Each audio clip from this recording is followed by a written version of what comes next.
Après des années derrière les barreaux, Boubacar retrouve la liberté. Mais ce qu'il s'apprête à découvrir dehors est plus douloureux encore, l'absence, le rejet et un fils disparu. Commence alors l'étape la plus sombre et la plus secrète de son histoire, la chute, la survie, puis la renaissance. Les années de détention avaient raboté l'homme qu'était Boubacar. À son arrivée, il était tendu, musclé, encore plein de colère. À sa sortie, c'était un corps maigre, aux épaules tombantes, la peau creusée et les yeux comme lavés par larmes et fatigue. Ses cheveux avaient blanchi sur les tempes. Le matin de sa libération, un gardien lui lança son vieux sac, usé, avec quelques effets personnels. « C'est fini pour toi, vieux. Va-t'en. » La grande grille s'ouvrit. Le soleil, soudain, lui brûla les yeux. Il cligna plusieurs fois. Devant lui, la ville était la même, mais tout paraissait plus petit, plus lointain. Il respira un grand coup et se mit en route, son sac sur l'épaule. Tout le long du chemin, il répétait en lui-même. « Retrouvez mon fils, retrouvez mon fils. » C'était le seul but qui le tenait debout. Il avait perdu sa femme, perdu sa fille. Il ne lui restait qu'un garçon quelque part dans ce monde. Arrivé devant la maison de sa belle famille, il sentit son cœur battre à tout rompre. La cour était animée d'enfants jouant, de femmes pilant le mil. Les regards se levèrent à son approche. Un silence tomba. Des chuchotements coururent comme une traînée de poudre. « C'est lui, c'est l'ex-prisonnier. » Boubacar s'avança, le souffle court. « Où est mon fils? Je veux le voir. » La belle-sœur, l'air fermé, répondit sèchement. « Pars. Il n'y a rien pour toi ici. S'il vous plaît, je ne veux que le voir. » Un vieil oncle sortit de l'ombre, la voix plus dure. « Ton fils n'est plus là. Il est mort, comme sa mère et sa sœur. Oublie-le. » Boubacar chancela. Les mots l'atteignirent comme des pierres. Il voulut insister, mais des mains se levèrent pour le repousser. On claqua la porte. La cour retrouva ses bruits de pilons, mais d'un ton plus sec, plus froid. En réalité, personne n'avait dit la vérité. L'enfant était caché loin, confié à une autre famille pour le protéger du stigmate d'un père ex-prisonnier. Mais Boubacar, lui, crut que tout était fini. Il se retrouva dans la rue, seul, son sac à la main. Les voitures passaient sans le voir. Il s'assit sur une pierre, la tête entre les mains. Tout ce qu'il avait supporté en prison, tout ce qu'il avait enduré pour ce moment, n'était plus qu'un mur vide. Au crépuscule, il erra dans les ruelles, sans destination. Son ventre était vide, son cœur lourd. Dans l'air du soir, une odeur de pain chaud flottait. Il s'arrêta devant une mosquée, entendit l'appel à la prière. Sans réfléchir, il entra, s'agenouilla dans un coin sombre. Ses lèvres murmurèrent une supplication sans mots. La ville, indifférente, poursuivait son mouvement. Boubacar venait d'entrer dans ces années d'ombre. Peu à peu, dans le silence et la discipline, l'ancien détenu se transforme. Il apprend, se reconstruit, bâtit un réseau invisible. Son seul moteur, savoir un jour ce qu'est devenu son enfant. Les mois qui suivirent furent un long tunnel. Boubacar n'avait plus de maison, plus de famille, plus de certitude. Il errait dans la ville comme une ombre, dormant parfois sur les bancs de la mosquée après la prière du soir, parfois dans les couloirs d'un vieux foyer pour sans-abri. La rue devint son école, son refuge et sa prison à ciel ouvert. Au début, il se laissa aller, hagard, vivant de petits boulots, décharger des camions, surveiller un chantier la nuit, transporter des sacs dans un marché. Ses mains, jadis propres et fortes, étaient désormais calleuses et fendillées. Ses habits portaient l'odeur du bitume et de la sueur. La méfiance l'entourait partout. Les voisins chuchotaient quand il passait. C'est l'ancien chauffeur, il sort de prison. Les commerçants hésitaient à le payer, craignant de se salir. Des enfants le suivaient parfois en riant. Boubacar baissait la tête et se taisait. Pourtant, dans ce chaos, quelques mains se tendaient. Un vieil imam d'un quartier périphérique l'accueillit et l'écouta, lui donnant des repas et des conseils. Une petite ONG d'aide aux ex-détenus lui proposa des ateliers d'alphabétisation et des cours de gestion d'argent. Il s'y rendit timidement, puis régulièrement. Dans ces salles mal éclairées, entre des affiches défraîchies, il apprit à tenir un budget, à lire des documents, à parler en public sans trembler. Chaque soir, il méditait. Dans la cour d'une mosquée ou sous un arbre du quartier, il récitait les prières que Cierno lui avait enseignées en prison. Petit à petit, il construisait une armure intérieure faite de discipline et de silence. Il cessa de se plaindre, se leva chaque matin plus tôt pour courir, fit des pompes dans les terrains vagues, força son corps à redevenir solide. Le quartier commença à voir en lui autre chose qu'un ex-prisonnier. Un homme discret, respectueux, qui rendait service sans rien demander. Boubacar devenait invisible et pourtant incontournable, comme une silhouette qui appartenait au décor et dont on devinait la force tranquille. Dans la solitude, il entretenait une idée fixe. comprendre la vérité et, un jour, retrouver son fils. Cette pensée l'empêchait de sombrer. Dans son petit carnet, il notait des noms, des dates, des lieux, des pistes ténues pour remonter jusqu'à ce qui s'était vraiment passé des années auparavant. Ce carnet était son trésor secret, son arme invisible.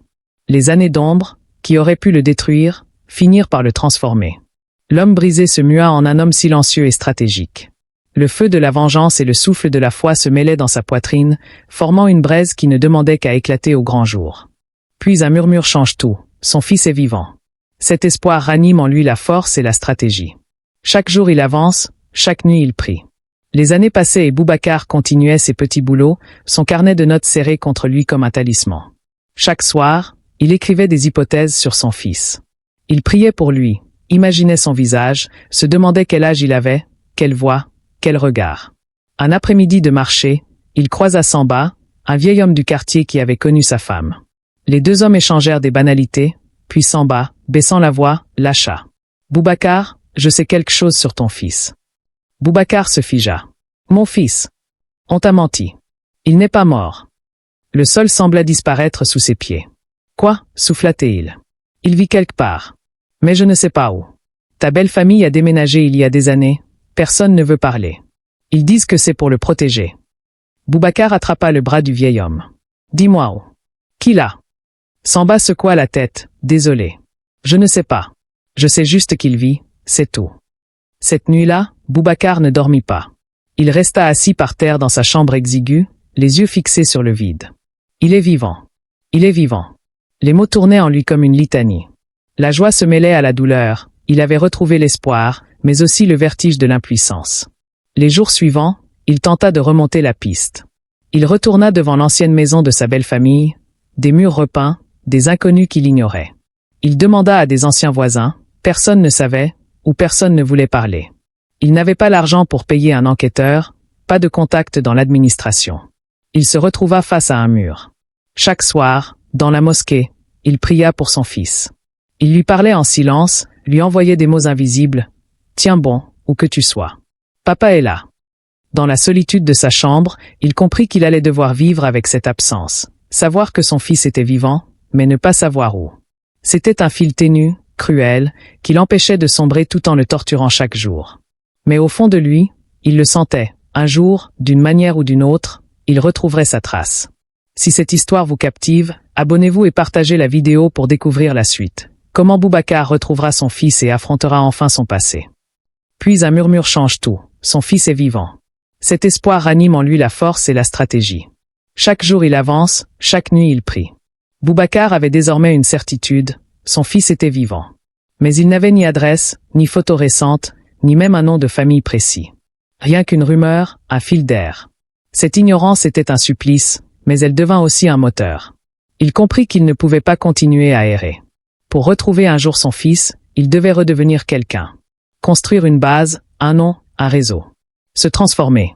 Peu à peu, il accepta les formations proposées par l'ONG, alphabétisation, gestion d'argent, petite mécanique, sécurité privée. Il se leva chaque matin à l'aube, pria, courut, puis partit travailler. Ses mains reprenaient de la force, ses gestes de la précision. Son visage, creusé par la prison et la rue, retrouvait une dureté tranquille. Un soir, l'imam du quartier l'appela à part. « Tu es un homme qui a souffert, Boubacar. Mais tu es debout. Continue. Un jour, Dieu te rendra ce qui t'a été pris. » Ces paroles résonnèrent comme une promesse.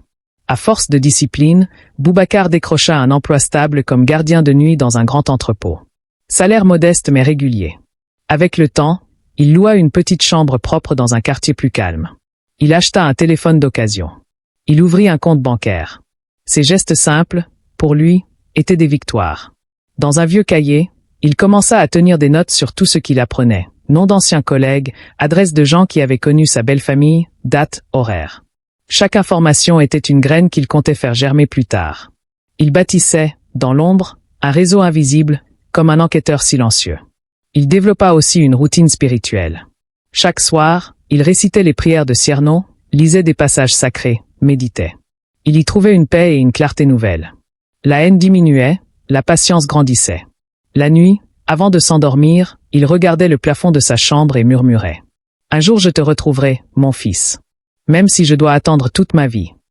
Dans le quartier, on commença à le respecter. On venait lui demander conseil, l'appeler pour arbitrer un conflit ou surveiller un événement. Sans s'en rendre compte, Boubacar bâtissait une réputation d'homme sérieux, calme, incorruptible. Dans cette vie discrète, il se reconstruisait, pierre par pierre. Il n'avait ni revanche immédiate, ni triomphe spectaculaire. Mais il possédait désormais une chose que personne ne pouvait lui voler, la détermination silencieuse d'un père qui n'a pas renoncé. Des années plus tard, la promesse devient réalité. Karim, son fils, est là, en chair et en os. Il se retrouve, timide mais relié par le sang et l'histoire. Le soleil déclinait sur la ville quand Boubacar arriva à l'adresse que vieux Matar lui avait donnée. Ses mains tremblaient. Dans son vieux téléphone, il regarda une dernière fois le numéro de Karim. C'est bien aujourd'hui. C'est bien lui. Au coin d'un café, un jeune homme élégant l'attendait. Dès qu'il le vit, Boubacar sut. C'était comme un miroir inversé, le port de tête, le regard, même la façon de se tenir. Karim. Son fils. Les deux hommes se rapprochèrent en silence. Karim tendit la main, mais Boubacar l'attira dans une étreinte maladroite. Un instant suspendu, puis ils se séparèrent, émus, les yeux brillants. « Papa !» murmura Karim d'une voix presque inaudible. Boubacar sentit ses jambes fléchir. Il s'assit sur le rebord du trottoir. « J'ai rêvé de ce moment pendant des années, » dit-il enfin. « J'avais peur de mourir sans te revoir. » Ils parlèrent longtemps, comme s'ils rattrapaient un siècle perdu. Karim raconta son enfance, ses études, comment il avait découvert peu à peu l'existence d'un père caché. Boubacar parla de la prison, des années d'ombre, de l'impuissance. Les mots étaient simples mais lourds de sens, ponctués de silence où leur regard suffisait. À un moment, Karim dit « Viens avec moi. Viens à la maison. J'ai envie de te présenter à ma femme et à mes enfants tout de suite. » Boubacar secoua doucement la tête. « Pas maintenant. Pas comme ça. Je veux être prêt. Me présenter à eux comme un homme debout. Laisse-moi du temps. » Karim insista, mais le vieil homme resta ferme. « Donne-moi quelques semaines. Je viendrai. Mais pas aujourd'hui. » Avant de se quitter, ils ont pleuré de joie. Karim promet d'appeler chaque soir. Et il le fit. Chaque soir, la voix de son fils emplissait le petit téléphone de Boubacar, apportant chaleur et vie à sa chambre modeste. Petit à petit, la distance se réduisit. Boubacar parla avec la femme de Karim, timide au début, puis plus confiant. Il répondit aux questions des enfants par des phrases simples et tendres. Dans cette voix d'outre-monde, il découvrait un grand-père qu'il n'avait jamais connu. Un soir, après un appel particulièrement doux, Boubacar sortit dans la ruelle. Il leva les yeux au ciel, sourit pour la première fois depuis des années. Puis il alla trouver l'imam. « J'ai retrouvé mon fils », dit-il d'une voix brisée mais lumineuse. L'imam, ému, lui posa la main sur l'épaule. « Louange à Dieu. Maintenant prépare ton cœur. » Dans le quartier, la nouvelle se répandit vite. Les voisins le félicitèrent, certains lui apportèrent du thé. Boubacar n'était plus seulement l'ex-prisonnier. Il était redevenu un père, un homme avec une histoire qui reprenait vie. Mais l'ultime épreuve approche, face à eux se dresse Aïda, celle qui a détruit sa vie. Le passé et le présent se rencontrent dans un salon familial. Dans ce face-à-face, le destin de tous va basculer. Depuis plusieurs jours, Karim vivait dans une impatience fiévreuse. Il avait enfin retrouvé son père après tant d'années de recherche et, aujourd'hui, il allait le présenter à sa famille. L'appartement vibrait d'une excitation contenue. Les enfants couraient partout, répétant « Grand-père arrive. Grand-père arrive. » Dans la cuisine, Aïda préparait le repas. Elle vivait chez Karim depuis quelques mois pour aider sa fille et son gendre. Elle ignorait encore que l'homme attendu ce jour-là était Boubacar, celui qu'elle avait autrefois fait tomber. Karim passa la tête par la porte de la cuisine. « Maman Aïda, viens saluer mon père quand il arrivera. » Lança-t-il avec fierté. Le cœur d'Aïda accéléra sans qu'elle sache pourquoi. Elle essuya ses mains sur son pagne, se demandant qui était ce mystérieux père retrouvé. Le bruit d'un moteur monta de la cour. Les enfants se précipitèrent vers la porte en criant. Karim ouvrit grand. Boubacar apparut sur le seuil, vêtu sobrement, un petit sac à la main. Son visage était marqué par les années mais ses yeux brillaient d'une émotion intense. Karim l'enlaça brièvement. « Papa, bienvenue chez toi. » Boubacar entra dans l'appartement lumineux, regardant autour de lui. Les enfants tournoyaient, riant, le touchant du bout des doigts. Dans un coin, la femme de Karim saluait timidement.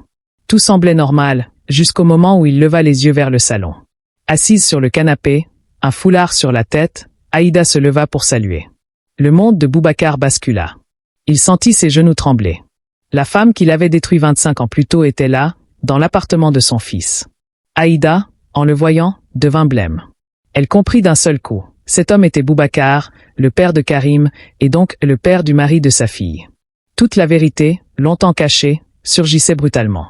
Karim, heureux et fier, fit les présentations sans percevoir la tension. « Maman Aïda, viens saluer mon père. » Les mots tombèrent dans l'air comme un coup de tonnerre. Aïda avança d'un pas, les mains tremblantes. Elle croisa le regard de Boubacar. Dans ce regard, elle revit les bijoux, la police, le procès, la prison, la femme de Boubacar à terre. Elle sentit la honte et le vertige la submerger. Boubacar, lui, se raidit, le visage impassible. Dans sa poitrine, son cœur battait à rompre. Il voyait en un instant tout ce qu'il avait perdu et tout ce qu'il avait retrouvé. Le salon se fit silencieux. Les enfants se turent, comme s'ils avaient senti que quelque chose venait de changer. Karim, ignorant encore tout, regardait tour à tour son père et sa belle-mère. « Oh, vous vous connaissez ?» demanda-t-il, surpris. Dans ce salon, 3 destins venaient de se percuter enfin. Boubacar, le père retrouvé. Karim, le fils au cœur d'un secret colossal. Aïda, la femme qui avait bâti le piège. Le repas préparé avec soin attendait sur la table, intact. Dans les regards, une tempête se levait. Le passé et le présent venaient de se rejoindre dans un seul souffle. Si cette histoire vous captive, abonnez-vous et partagez la vidéo pour découvrir la suite. Comment Boubacar retrouvera son fils et affrontera enfin son passé. Si cette histoire vous captive, abonnez-vous et partagez la vidéo pour découvrir la suite. Comment Boubacar retrouvera son fils et affrontera enfin son passé.